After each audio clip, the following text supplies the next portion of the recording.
ইমোর ভয়ঙ্কর ফাঁদে প্রবাসীরা। মোবাইল ফোনে তথ্য নিয়ে প্রবাসীদের ইমো হ্যাক করে পরিবারের কাছ থেকে হাতিয়ে নেওয়া হচ্ছে লাখ লাখ টাকা। টাকা পয়সা খুয়ে সর্বশান্ত হচ্ছেন হাজারো প্রবাসী। একটা অ্যাপ আছে আর বাকি 8-10টা অ্যাপের মতো সামাজিক যোগাযোগ মাধ্যম হিসেবে যার যাত্রা শুরু হলেও বর্তমানে সেটা পরিণত হয়েছে ডিজিটাল পতিতালয় হিসেবে। দেশের এই অ্যাপের টোটাল ইউজার সংখ্যা প্রায় 5 কোটি। সহজ ভাষায় দেশের 4 জন মানুষের মধ্যে একজন এই অ্যাপ ব্যবহার করছে। কিন্তু অ্যাপ ব্যবহার করা বেশিরভাগ মানুষই ফেঁসে যাচ্ছে প্রতারণা, অশ্লীলতা কিংবা পরকীয়ার জালে।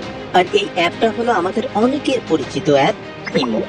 নজরের আজকের ভিডিওতে তাই আমরা নজর রাখবো এই ইমো অ্যাপের অপব্যবহারের উপর এবং এই ইমো অ্যাপকে কেন্দ্র করে আমাদের সমাজে ঠিক কি কি অপরাধ সংঘটিত হচ্ছে সেটার উপর।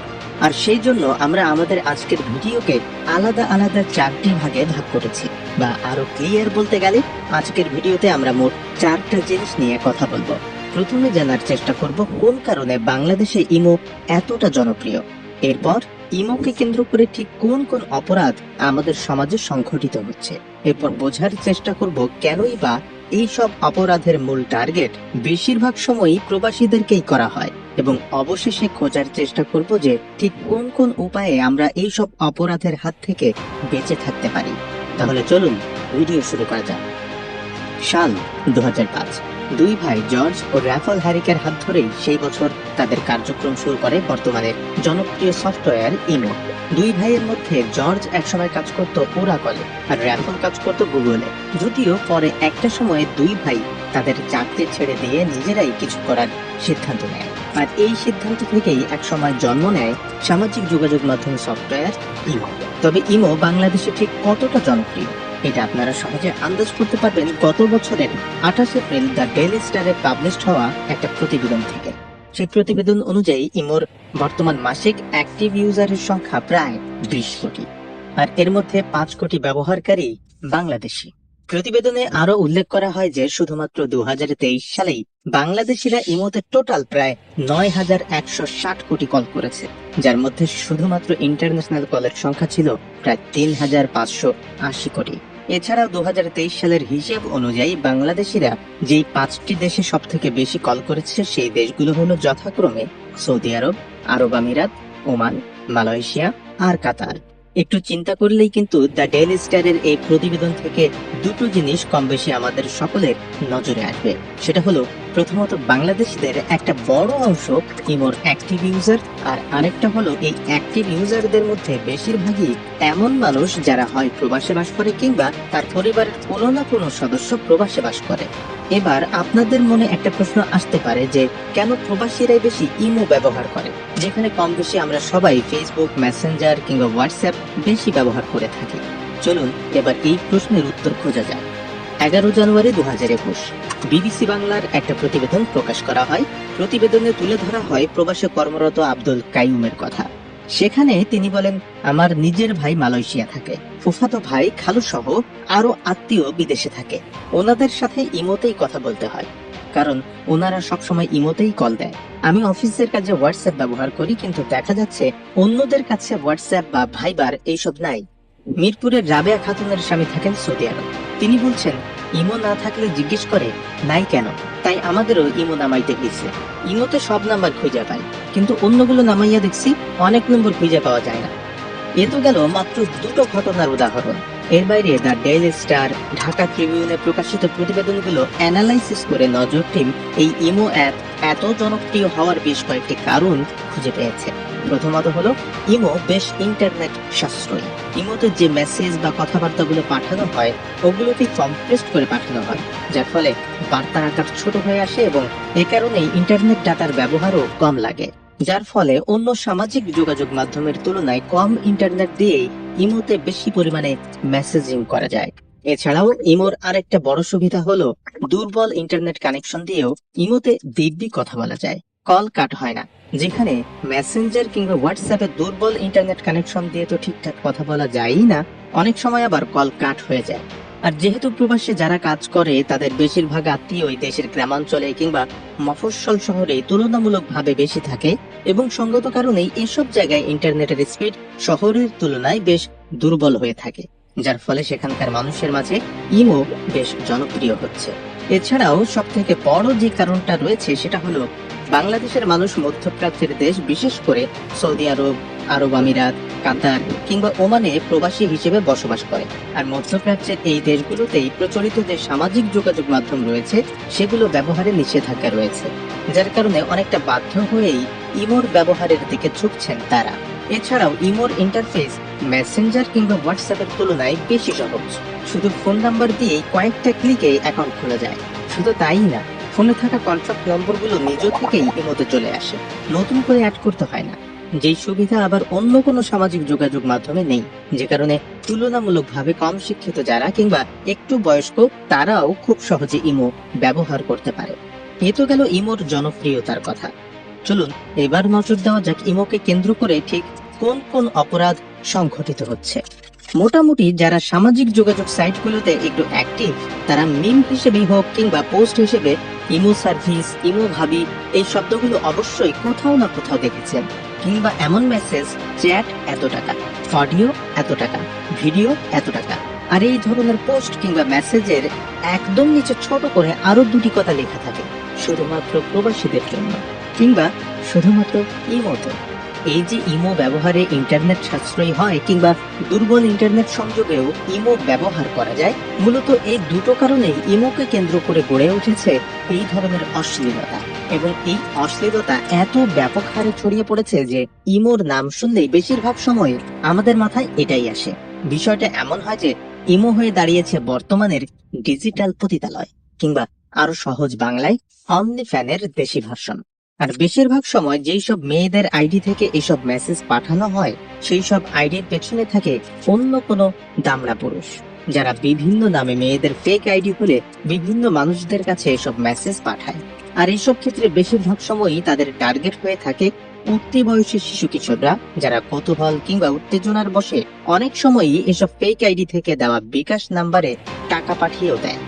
আর ব্যাস, একবার টাকা পেয়ে গেলেও মেয়েদের ফেক আইডি তখন এদের ব্লক করে দেয়। বেচারা কিশোর বয়সী ছেলেরা না তখন কিছু বলতে পারে না সইতে পারে। এ তো গেল সস্তা প্রণোদনার কথা। এর বাইরেও প্রবাসী কিংবা প্রবাসীদের পরিবারের সদস্যদের টার্গেট করে অনেক সময় প্রতারণার বিভিন্ন জাল বুনে অপরাধীরা। মেহেরপুর জেলার শ্যামপুর গ্রামের নাজমুল পেশায় বলতে গেলে একজন প্রবাসী। তিনি কাজ করে সৌদি আরবে, স্ত্রী থাকে গ্রামের বাড়িতেই। একদিন হঠাৎ নাজমুলের এক নাম্বার থেকে তার স্ত্রী মাহবুবার কাছে একটা মেসেজ আসে, সৌদি আরবে নাজমুলকে গ্রেফতার করেছে পুলিশ, ছাড়া পেতে হলে তাকে 3 লাখ টাকা দিতে হবে। মাহবুবা কিছু বুঝে ওঠার আগেই বারবার বিভিন্ন নাম্বার থেকে ফোন দিয়ে টাকা দাবি করতে থাকে। নিজের স্বামীকে বাঁচানোর জন্য সরল মনে টাকাও দিতে থাকে মাহবুবা। এভাবে 3,12,000 টাকা পাঠানোর পর স্ত্রী মাহবুবাকে ফোন দেয় নাজমুল, জানায় তার ইমো নাম্বারটি হ্যাক হয়েছিল। আদতে কিছুই হয়নি নাজমুলের, ভুয়া তথ্য দিয়ে হ্যাকাররা টাকা হাতিয়ে নিয়েছে। পুরো ঘটনাটি প্রকাশ পায় চ্যানেল 24 এর গত বছরের একটা প্রতিবেদনে। 30 জানুয়ারি 2024 প্রকাশিত সেই প্রতিবেদনে আরো উল্লেখ করা হয় যে মাত্র 6 মাসেই শুধুমাত্র মেহেরপুর জেলা থেকেই ইমো নাম্বার হ্যাক করে প্রতারণার আশ্রয় নিয়ে হ্যাকাররা হাতিয়ে নিয়েছে প্রায় 50 লাখ টাকা। এছাড়া মাস 2 আগে 9 জুলাই দৈনিক সমকালে আরেকটি প্রতিবেদন প্রকাশ করা হয়। প্রতিবেদন অনুযায়ী নাটোরের লালমাটিয়া থেকে 12 জনের একটা চক্র আটক করে সেনাবাহিনী। যেই চক্রটা ইমোর মাধ্যমে প্রবাসী কিংবা দেশের মানুষের সাথে নানাভাবে প্রেমের সম্পর্ক গড়ে তুলত, এরপর প্রতারণার মাধ্যমে অশ্লীল ভিডিও ধারণ করে অর্থ হাতিয়ে নিত। এই চক্রটিকে গ্রেফতার করার সময় এদের সাথে থাকা 16টি অ্যান্ড্রয়েড ফোন, 12টি বাটন ফোন, 30টি সিম কার্ড, একটি দেশি অস্ত্র, 5 পিস ইয়াবা ও গাঁজা জব্দ করা হয়। প্রতারণা আর অশ্লীলতা ছড়ানোর বাইরে ইমোকে ঘিরে সব থেকে বেশি যে অপরাধটা সংঘটিত হচ্ছে, যেটা কিনা আমাদের সমাজের পারিবারিক ব্যবস্থাকে একদম ভেঙে দিচ্ছে, সেটা হলো পরকীয়া। বিভিন্ন সামাজিক যোগাযোগ মাধ্যমের ইচ্ছে মতো ব্যবহারের কারণে দিন দিন যেন আমাদের নৈতিকতা কমছে, সেই সাথে আরেকটা জিনিস কমছে, সেটা হলো আমাদের মনোযোগের স্প্যান। যে কারণে প্রতিদিনের গুরুত্বপূর্ণ নিউজগুলো আমাদের ওভাবে পড়া হয় না। আর এই জিনিসটাকেই নজরে রেখে নজর তৈরি করেছে একটা নতুন প্ল্যাটফর্ম, নজর নিউজ, যেখানে আপনি প্রতিদিনের গুরুত্বপূর্ণ সব সংবাদ পেয়ে যাবেন মাত্র 60 থেকে 70 শব্দের মধ্যে। ডেসক্রিপশন বক্সে আমরা এটার লিংক দিয়ে রাখছি, চাইলে ভিডিওটি শেষ করেই এখান থেকে ঘুরে আসতে পারেন। এই যে ইমোকে শুরুতেই আমরা ডিজিটাল পতিতালয় বা অনলি ফ্যানের দেশি ভার্সন বলেছি, এটা বলার পিছনে মূল কারণটা কি সেটা এখন তুলে ধরবো। অন্য 8-10টা সামাজিক যোগাযোগ মাধ্যম সাইটের মতো ইমোতেও আছে রুম বা গ্রুপ ক্রিয়েট করার মতো সুবিধা। আর এই রুমগুলোকে ঘিরে গড়ে উঠেছে ডিজিটাল পতিতালয়। কিভাবে বলছি, জেনারেলি এই রুমগুলো বিভিন্ন ক্যাটাগরির হয়ে থাকে। কোনোটা ভিডিও বা লাইভ শো ধরনের, কোনোটা চ্যাট ভিত্তিক, কোনোটা অডিও কল ভিত্তিক, আবার কোনোটাতে রেকর্ড কন্টেন্ট শেয়ার করা থাকে।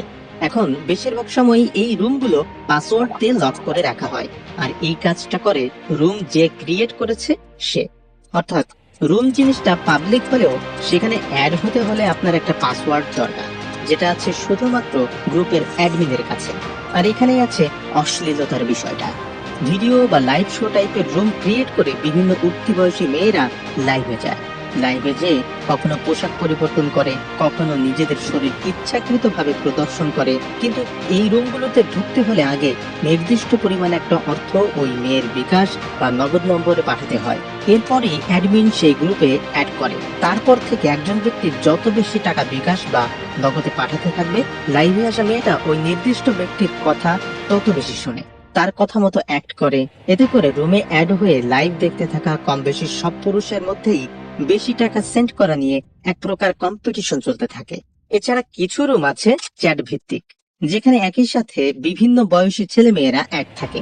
তবে সাধারণত মেয়েদের তুলনায় ছেলেদের সংখ্যা থাকে কয়েক গুণ বেশি। সাধারণত এই রুমগুলো এভাবে অ্যাডমিনরা পোস্ট দেয় যে অমুক গ্রুপ, এই গ্রুপে আছে ফ্রি মাইন্ডের এতগুলো মেয়ে যাদের সাথে রাতভর আড্ডা দেওয়া যাবে, সব মেয়েরাই অ্যাক্টিভ। রুমে অ্যাড হতে চাইলে এত পরিমাণ টাকা এই বিকাশ বা নগদ নম্বরে পাঠিয়ে দিন। একই ব্যাপার ঘটে অডিও কল ভিত্তিক রুমের নামেও। আবার এই রুমের নামেও চলে প্রতারণা, সহজ ভাষায় চোরের সাথে বাটপারি। অনেক সময় রুমে টাকা নিয়ে অ্যাড করিয়ে লাইভ ভিডিওর নামে চালু করে দেয়া হয় প্রি রেকর্ড ভিডিও। আবার অনেক রুম আছে যেগুলোতে ডাইরেক্ট পর্ন ভিডিও সেল করা হয়ে থাকে। রুমে ঢুকতে হলে নির্দিষ্ট পরিমাণ টাকা পে করতে হয়। এখন আবার যেই রুমে যত বেশি পর্ন ভিডিও দেওয়া আছে সেই রুমের প্রাইস তত বেশি। আবার অনেক সময় এইসব পর্ন ভিত্তিক রুমগুলোর থাকে নানা ক্যাটাগরি। এছাড়াও এমনও অনেক রুম আছে যেখানে রাস্তায় চলাচল করা বিভিন্ন মেয়েদের গোপনে ধারণ করা ছবি বা ভিডিও, কিংবা বিভিন্ন পর্যটন এরিয়াতে ঘুরতে যাওয়া মেয়েদের ছবি বা ভিডিও ধারণ করে সেল করা হয়। আর বর্তমানে এ ধরনের রুমের চাহিদাও সব থেকে বেশি। প্রায় একই ধরনের জিনিস আমরা টেলিগ্রামেও দেখতে পাই। আর এই ব্যাপারটা নিয়ে আমাদের একটা ভিডিও আছে, সেখানে আমরা টেলিগ্রামকে কেন্দ্র করে এই ধরনের কন্টেন্টের যে একটা মার্কেট গড়ে উঠেছে সেই ব্যাপারে বিস্তারিত তুলে ধরেছি। চাইলে এই ভিডিওটা শেষ করে আপনারা ওই ভিডিওটাও দেখে আসতে পারেন। ভিডিও লিংক আমরা কমেন্ট বক্সে পিন করে দেব। ভিডিওর এই জায়গায় এসে আপনারা কিন্তু এটা বুঝতে পেরেছেন যে ইমোকে কেন্দ্র করে যতগুলো অপরাধী করা হোক না কেন, এর বেশিরভাগগুলোতেই টার্গেট করা হয় প্রবাসে যারা থাকে তাদের পরিবারের লোকজনদের। চলুন এবার এর পেছনের কারণ জেনে আসি। ইমোর যে 5 কোটি অ্যাক্টিভ ইউজার বাংলাদেশে আছে তাদের বেশিরভাগই হয় প্রবাসী, কিংবা তাদের পরিবারের কোনো না কোনো সদস্য প্রবাসে আছে। এর বাইরে ইমোর অ্যাক্টিভ ইউজার এমন মানুষদের সংখ্যা আসলে কম। এছাড়াও প্রবাসীদের কম করে হলেও তাদের একটা মাসিক স্টেবল ইনকাম আছে, যার একটা অংশ প্রায় প্রতি মাসে কিংবা মাস 2 পর পর দেশে পরিবারের কাছে পাঠায়। এতে করে একটা পাড়ার কিংবা মহল্লার কে প্রবাসে থাকে সেটা কম বেশি ওই পাড়ার কম বেশি সবাই জানে, যে কারণে তাদের টার্গেট করা বেশি সহজ। অন্যদিকে আবার প্রবাসে থাকার কারণে তাদের সাথে কোনো প্রতারণা ঘটলেও দেশে না থাকার কারণে কিংবা দেশের আইনি প্রক্রিয়া জটিল হওয়ার কারণে তারা এসবে জড়াতে চান না।